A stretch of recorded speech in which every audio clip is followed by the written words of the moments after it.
Hi friends, अभी मैंने पिछले वीडियो में ही कॉन्ड्रोवेट के बारे में बताया था, जो कि हाईली इफ़ेक्टिव है ऑस्टियोआर्थराइटिस के केस में। मतलब डॉग जब सीढ़ियाँ चढ़ने के या जंप करने में या बहुत दूर चलने में नाकामयाब हो जाता है, लाचार हो जाता है पैरों से, तब कॉन्ड्रोवेट अच्छा काम करता है। लेकिन इसी से मिलता जुलता एक और प्रोडक्ट है जो कॉन्ड्रोवेट से ज़्यादा नहीं तो कॉन्ड्रोवेट के बराबर ही काम करता है। उसका नाम है पॉज अप। वो जो है बहुत पुरानी दवा है पॉज अप, और मतलब बहुत पहले से प्रचलित है और इजीली अवेलेबल है। और इसके कंस्टिट्यूएंट में इसके जो कंपोजिशन है उसमें एक ही अंतर है कि इसमें कुछ हर्ब्स, मतलब कुछ जो है औषधीय पौधे के पत्ते मिलाए गए हैं। तो आइए देखते हैं कि पॉज अप टैबलेट में क्या है जो उसे खास बनाता है ऑस्टियोआर्थराइटिस ट्रीटमेंट में।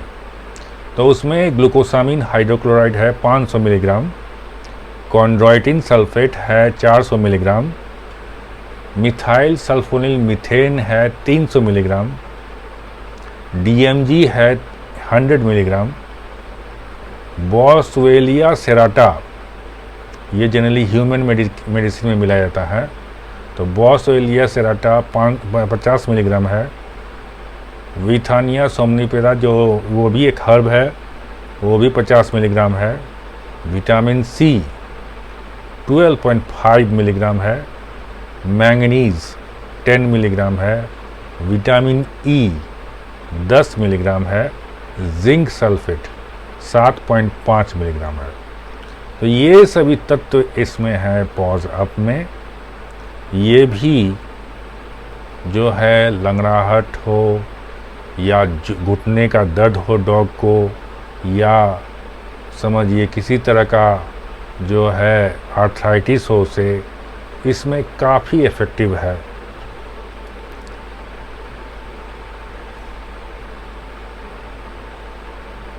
अब इसके गुणों के बारे में जानते हैं। ये जो है पॉज अप और कॉन्ड्रोवेट की जगह पर ये है कि पॉज अप को आप प्रिवेंटिव भी दे सकते हैं। मतलब आप अगर कुछ नहीं भी हुआ है, ओल्ड एज है, डॉग को होने की संभावना है, तो प्रिवेंशन के लिए भी, जैसे कोई उसे आर्थराइटिस ना हो उसके लिए भी आप दे सकते हैं।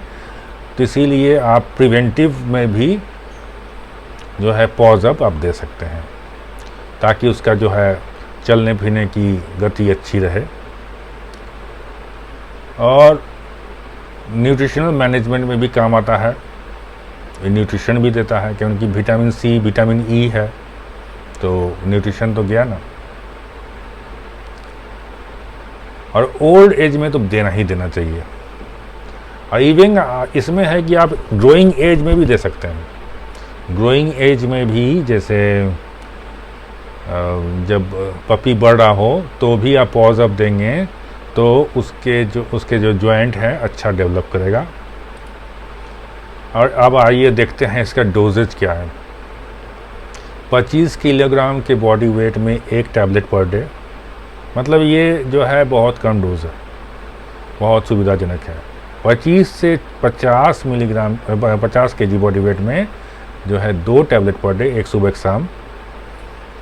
इसी कैटेगरी में Labrador, adult Labrador, German shepherd या काफ़ी सारे डॉग्स पड़ते हैं। और 50 kg से ऊपर वाले को 3 टैबलेट पर डे। तो ये है पॉज अप का डोज।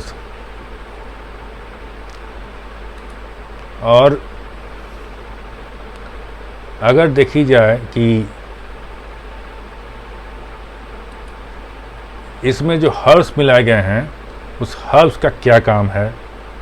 अब जो है हर्ब्स आयुर्वेदिक जो सामान मिलाया गया है, बॉसवेलिया और विंथिया, वो लोग क्या करते हैं, वो करते हैं कि ये जो है इस पॉज अप में जो कॉन्ड्रोइटिन या ग्लूकोसामिन है उसके काम को और बढ़ा देते हैं।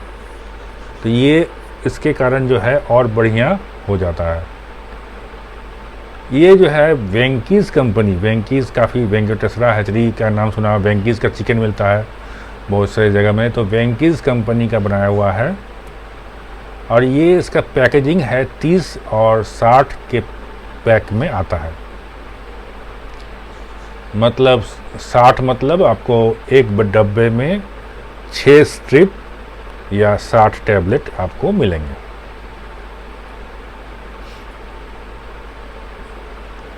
अब है कि देखिए, अब इसके वाले आप तो बोलेंगे कि अगर जॉइंट में है, दर्द है, तो उसमें तो पॉज़अप इतने दिनों तक देने की क्या आवश्यकता है। मेलोनेक्स या कोई भी दर्द निवारक दवा देंगे तो इफ़ेक्टिव है, लेकिन ये गलत कंसेप्ट है। आप जो है एनेसेड या कोई, हम लोग जो एनेसेड देने मना करते हैं, क्योंकि अगर दर्द निवारक दवा देंगे तो वो शरीर के लिए हानि करता है डॉग्स में, क्योंकि डॉग्स का जो पाचन, जो स्टोमक है, वो काफ़ी एसिडिक होता है। तो उसके कारण क्या होता है ना कि अगर उसे कोई भी एनेसेड देंगे तो एसिडिटी को और बढ़ा देता है, जिसके कारण उसे उल्टा, अगर कोई दर्द निवारक दवा खिलाने वाला देंगे काफ़ी दिनों तक, तो वो जो क्या करेगा कि उसके अपच माने या फिर उसको गैस फॉर्म हो जाएगा, खाना नहीं खाएगा, बहुत तरह की समस्याएं आ जाती हैं। इसीलिए अगर पॉज़अप देंगे, पॉज़अप का भी काम वही है, दर्द घटाएगा, वो भी जॉइंट में जो दर्द है उसे घटाएगा, लेकिन उसके लिए जो कोई उसका साइड इफ़ेक्ट नहीं है। सबसे बड़ी बात ये है, इसीलिए पॉज़अप जो है हम लोग प्रेफर करते हैं।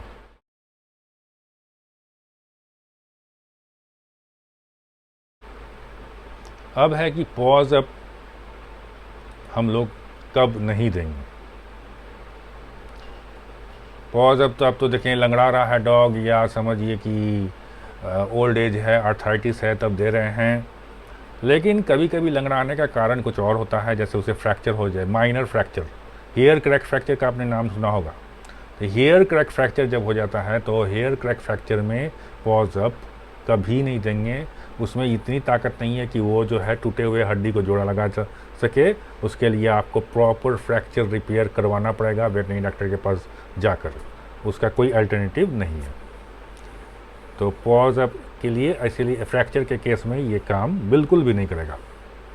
फिर दूसरा एक है कि हिप डिस्प्लेसिया। आपने देखा होगा कि एक कोई बहुत सारा डॉग है जो पीछे वाला पैर को घसीटते हुए चलता है, वो दोनों तरफ फैला लिया और घसीटते हुए जा रहा है, क्योंकि उसका जो जॉइंट जो है, उसके कमर से जो जॉइंट है वो डिसलोकेट हो जाता है। वो डिसलोकेट हो जाने से क्या होता है, फिर वो जो है पैरों पर, पीछे पैरों पर उसका कंट्रोल नहीं रहता है। ऐसे केसेस में पॉज़अप कुछ भी नहीं कर पाएगा। तो उसमें तो सर्जरी वगैरह या फिर उसका दूसरे तरह का जो है उसका मेडिसिन चलता है, उसको आपको करवाना पड़ेगा। लेकिन पॉज़अप जो है हिप डिस्प्लेसिया के केस में बिल्कुल भी बेअसर है, उसमें नहीं करेंगे। तो ये थी आज की बात। आशा है आपको ये वीडियो अच्छा लगा होगा। इस वीडियो को लाइक एवं शेयर करें। अगले वीडियो तक के लिए मुझे आज्ञा दें। नमस्कार।